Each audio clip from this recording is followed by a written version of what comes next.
کوئی T V کا anchor بیٹھ کر اپنے ٹی وی اسٹوڈیو میں 71 باتیں کر سکتا ہے، دین اسلام کا مذاق اڑا سکتا ہے، مسلمانوں کی توہین کر سکتا ہے، گالی دے سکتا ہے ان کو، مگر کچھ نہیں ہوگا ان کو، کیونکہ ٹی وی برسر اقتدار رولنگ پارٹی کے نور نظر ہے، غریب ہے، کیونکہ رولنگ پارٹی اور پرائم منسٹر کے چاہنے والے ہیں، اس لیے ان کے پاس ایک انبریڈلڈ رائٹ ہے کہ وہ کسی کو بھی چاہے کچھ کہہ سکتے ہیں۔ میں ان ٹی وی اینکر سے بھی کہنا چاہ رہا ہوں، یاد رکھو آج آپ بہت بول رہے ہیں، بولیے آپ ہر بار میرا نام لے کر بولتے ہیں، کچھ ٹاپک ہو میرا نام لے لیتے ہیں آپ، اور نام اس لیے لیتے ہیں تاکہ ایک عام ہندو کو میسج دیا جائے کہ دیکھو یہ مسلمان تھریٹ ہیں۔ یاد رکھیے روانڈا میں جو ہوا کبھی یہاں پر نہ ہو جائے، روانڈا میں جو ہوا یہاں پر نہ ہو جائے، پورے حالات تو وہی بتا رہے ہیں۔ اس کے بعد کیا ہوا تھا جینوسائیڈ کے بعد، کیا کہا تھا رپورٹس میں، پڑھیے، ہم اینکر سے کہنا چاہ رہے ہیں پڑھو آپ کبھی جا کر کہ روانڈا کا جو جینوسائیڈ ہوا تھا کس کی وجہ سے ہوا تھا۔ حکومت کا بھی کام یہ ہے کہ آپ کے لوگ اگر نہیں کہہ رہے تو آپ کے نور نظر، آپ کی نور جہاں، یہ تمام لوگ، یہ جو آپ کے قریب کے لوگ ہیں، جو بلو آئیڈ بوائز ہیں آپ کے، یہ کیا کہہ رہے ہیں بتائیے، آپ کتنی نفرت پیدا کر رہے ہیں کہ آپ سب کو اسی بولتے جائیں گے۔ میرے عزیز دوستو، یہ حقیقت ہے۔ آپ اندازہ لگائیے کہ مہاراشٹرا پلگھر میں لنچنگ ہوئی، 3 سادھوؤں کی موت ہوئی، سنتوں کی۔ میں اس کو کنڈیم کرتا ہوں، مذمت کرتا ہوں، مگر حیرت کی بات یہ ہے کہ حسب عادت، حسب روایت، رولنگ پارٹی بی جے پی کے ایک اسپوکس پرسن ہیں جو وکیل ہیں، ایک انٹرنیشنل چینل پر جا کر انہوں نے کہہ دیا کہ مسلمانوں نے پلگھر میں لنچنگ کی اور 3 سادھو سنتوں کو مار دیا۔ واہ، کیا علم غیب آپ کے پاس ہے کہ آپ نے کہہ دیا کہ مسلمانوں نے مارا اس جگہ پر۔ بعد میں کیا معلوم ہوا کہ مسلمانوں نے ہی مارا وہاں پر۔ آپ بتائیے کہ آخر کتنی نفرت ہے۔ یقیناً ہم پلگھر میں جو لنچنگ اس کی مذمت کرتے ہیں، مگر میں حکومت کو یہ بتانا چاہ رہا ہوں جو بی جے پی کی اندھی تائید کرتے ہیں، تقلید کرتے ہیں، میں ان سے بڑی ہی عاجزانہ بات کر رہا ہوں کہ اگر اخلاق کے قاتلوں کی جو موت ہوئی تھی، اگر پرائم منسٹر مودی کے منسٹر اس کے جنازے میں نہیں جاتے تو کیا پلگھر ہوتا؟ اگر اخلاق کے قاتلوں کو سزا مل جاتی تو پلگھر کا واقعہ نہیں ہوتا۔ اگر پیلو خان کے قاتلوں کو سزا ہو جاتی تو پلگھر نہیں ہوتا۔ اگر رقیب کو راجستھان میں جب مارا گیا، اس کے ایکیوز کو جب کورٹ کو لایا گیا تو جلوس کی شکل میں لایا گیا، اگر وہ روکتے تو یہ واقعہ نہیں ہوتا۔ اگر علیم الدین انصاری کے قاتلوں کو بی جے پی کے ایم پی اگر پھول کا ہار نہیں پہناتے تو پلگھر نہیں ہوتا۔ یاد رکھیے آپ کہ یہ 2 رخی پالیسی نہیں چلنے والی ہے۔ لنچنگ کسی مسلمان کی ہو، سادھو سنت کی ہو، کرسچین کی ہو، سکھ کی ہو، کسی کی ہو، انسان ہے، کسی کی بھی لنچنگ نہیں ہو سکتی۔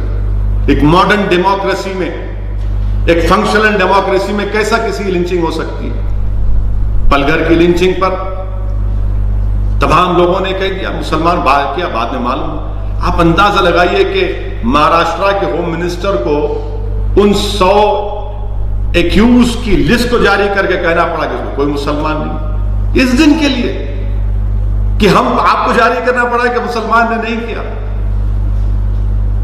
میرے عزیز دوستوں اور بزرگوں، یہ نفرت ٹھیک نہیں ہے جو مسلمانوں کے تعلق سے پیدا کی جا رہی ہے، جو بھارت کے باعزت شہری ہیں اور رہیں گے انشاءاللہ تعالی۔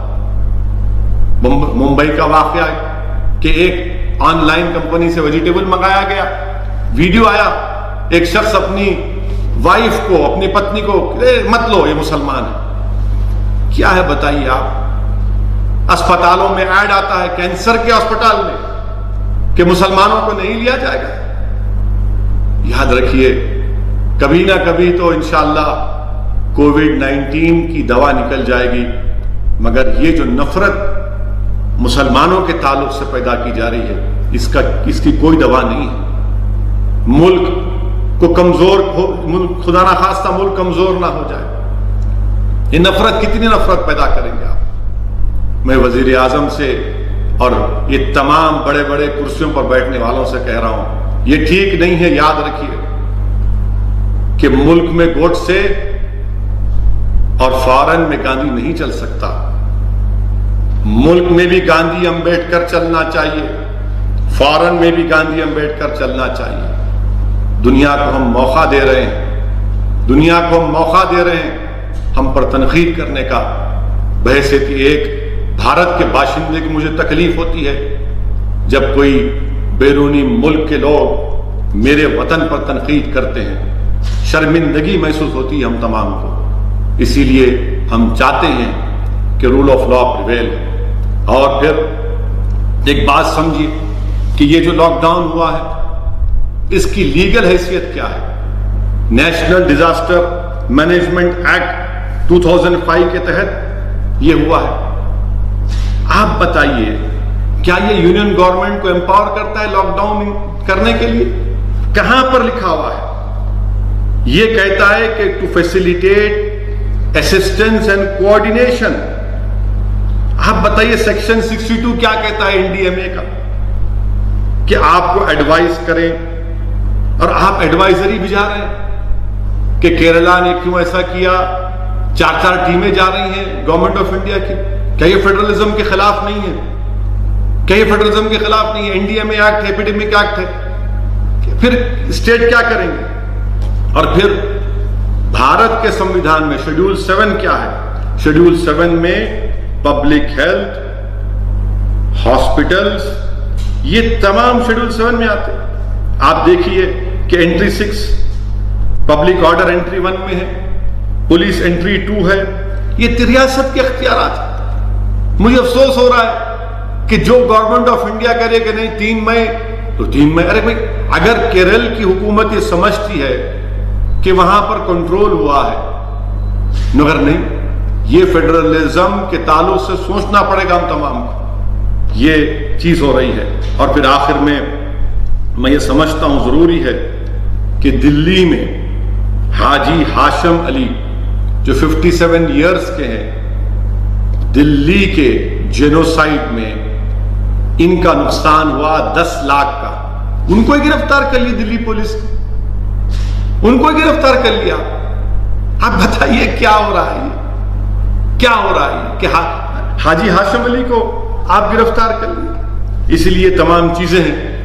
मैं तमाम मुसलमानों को आने वाले माह मुबारक रमजान की मुबारकबाद पेश करता हूं और आपसे इल्तिजा करता हूं, गुजारिश करता हूं कि जिस तरह हमारे मुफ्तियों ने, उलमा इकराम ने फैसला लिया, उसको कबूल करिए। तरावी की नमाज मसाजिद में नहीं, अपने घर में अदा करिए। और जो फर्ज नमाज तो हम मसाजिद में नहीं पढ़ रहे हैं, घर में पढ़ रहे हैं, उसको जारी रखिए। पूरे मुल्क में लॉकडाउन है, इस वायरस को रोकने के लिए ये इक़दाम किए जा रहे हैं। दुआ भी करिए अल्लाह की बारगाह में, ये माह मुबारक में अल्लाह सुब्हानहू व तआला हमारी दुआओं को कबूल फरमा ले। खूब कसरत से गिड़गिड़ा कर, रो रो कर हम अल्लाह से दुआ करेंगे कि अल्लाह सुब्हानहू व तआला पूरे मुल्क में, पूरे आलम में इस वबा को अल्लाह उठा ले, इस वबा का खातिमा कर दे। और एक अहम बात मैं आपके सामने जिक्र करना चाहूंगा, वो ये है कि जो कोविड से जिनको छुटकारा मिला अल्हम्दुलिल्लाह, जो इस बीमारी से निकल चुके हैं, मेरी आपसे गुजारिश है कि गवर्नमेंट ऑफ इंडिया ने एक फैसला लिया, हेल्थ मिनिस्टर का स्टेटमेंट है हर्षवर्धन साहब का, कि जो नेगेटिव है या जो अस्पताल से सेहतियाब होकर निकले हैं, रेड क्रॉस सोसाइटी के पास जाकर अपना खून दीजिए। खास तौर से मैं हमारे मुसलमान भाइयों और बहनों से अपील कर रहा हूं कि आप जाइए, जाकर रेड क्रॉस सोसाइटी में अपना खून दीजिए। प्लाज्मा से कई भारत के इंडियंस की जान बच सकती है। शर्माइए मत, जाइए आप रेड क्रॉस सोसाइटी में। अगर आपको कोई दिक्कत पेश आ रही है तो मुझे बताइए तेलंगाना के हद तक। मैं कोशिश करूंगा कि तेलंगाना में जहां कहीं भी रेड क्रॉस सोसाइटी के ब्लड बैंक्स हैं, जो लोग इस बीमारी से निकले हैं उनको फौरन वहां पर जाकर अपना ब्लड देना चाहिए।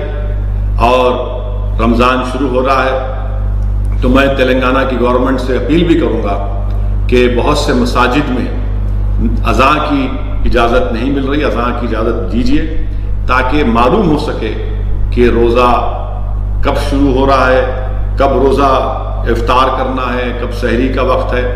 और हम उम्मीद करते हैं कि तेलंगाना के चीफ मिनिस्टर इस ऑर्डर को जारी करेंगे। और यकीनन मसाजिद में जब से लॉकडाउन शुरू हुआ है सिर्फ 3, 4 या 5 लोग नमाजें पढ़ रहे हैं, जुम्मे में 5 लोग हैं। इसी तरह इस तरीके से इसी अमल को हमको जारी और सारी रखना पड़ेगा।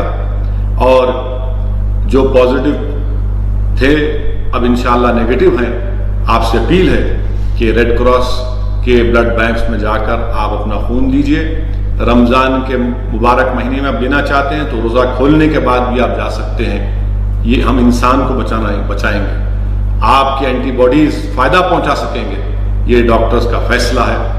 और मैं आप तमाम से अपील कर रहा हूं कि हमको हिम्मत नहीं हारना चाहिए। ये बीमारी है, ये बीमारी हमारी दुश्मन है। और अगर हम सब्र और पूरे अल्लाह की ज़ात पर तवक्कल करके हिम्मत से इसका मुकाबला करना है, आप मायूस मत होइए। इंशाअल्लाह ताला अल्लाह हर तकलीफ के बाद आसानी देने वाला, अल्लाह हर तकलीफ के बाद आसानी देने वाला इंशाअल्लाह ताला। अल्लाह की ज़ात बहुत बड़ी है। हमारी जिंदगी और हमारी मौत के फैसले अल्लाह सुब्हानहू व तआला के हाथ में है। हम अल्लाह की रहमत से हरगिज मायूस नहीं हो सकते। ला तक़नतु मिन रहमतिल्लाह, हम अल्लाह की रहमत से हरगिज मायूस नहीं हो सकते, बल्कि हिम्मत और अपने हौसलों को बुलंद रखिए। डरने और घबराने की जरूरत नहीं है मेरे भाई, मेरी माँ और बहनों। यकीनन आपको तकलीफ है, पूरे देश में तकलीफ है। आज मैंने बहैसियत एक मंजलिसी के मैंने अपने धूलिया के सदर हाजी कलीम शाह को हमने खो दिया। बेलौस काम करने वाला, बेनफ्स होकर आवाम की खिदमत करने वाला धूलिया की सरजमीन का मेरे लिए एक पर्सनल लॉस है। मैं अल्लाह से दुआ करता हूं कि अल्लाह सुब्हानहू व तआला उसकी मग़फ़िरत फरमाए। उनके हमारे मिले साहब जो अपने सगे भाई को खोए, अल्लाह उनको सब्र दे। और जो इस दुनिया से जा चुके हैं, अल्लाह उनके तमाम अफराद खानदान को